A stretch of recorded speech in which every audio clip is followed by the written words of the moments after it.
Present by Mahesh के video. कैसे रहना है तोर जान था ए तोर रहना माई तोर डीजे महेश तोर रहना हीरा तोर रहना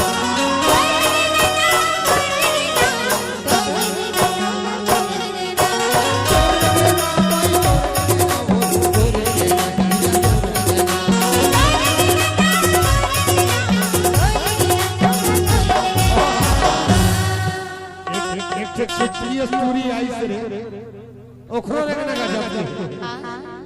ये है कैसे लगना है जहां था बताए अरे तोरे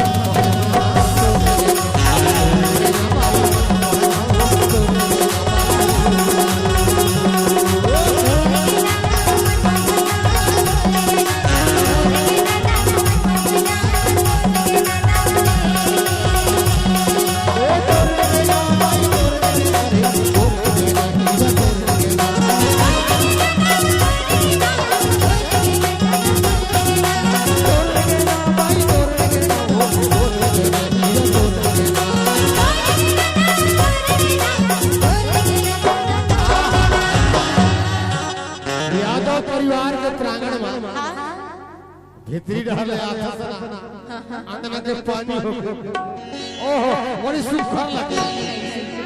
कैसे लगता बताता हूं डीजे महेश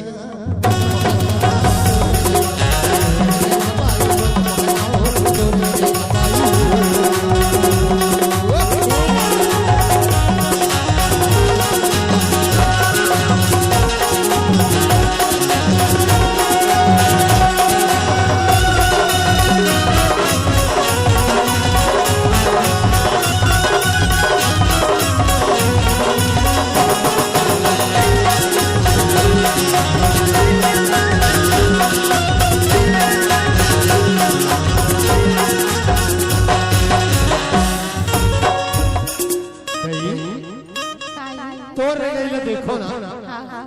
ओहो बड़ी सुंदर है और तोरू रे गई सुंदर अरे तोर ले गई तो सब ले जाता हां और तोर नहीं तोर कोई ना कैसे है जान कैसे अरे बारी कटली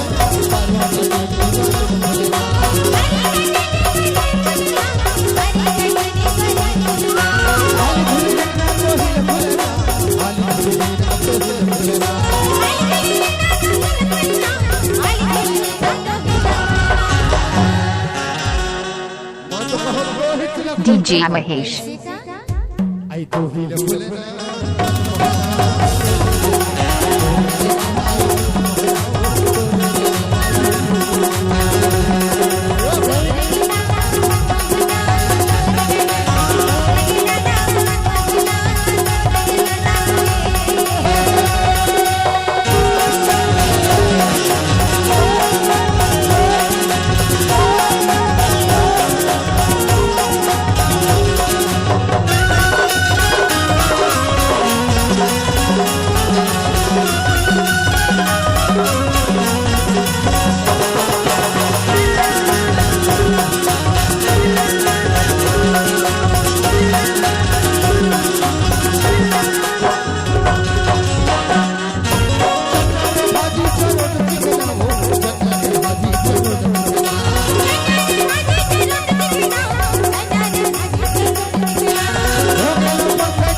मनुष्य तन में आया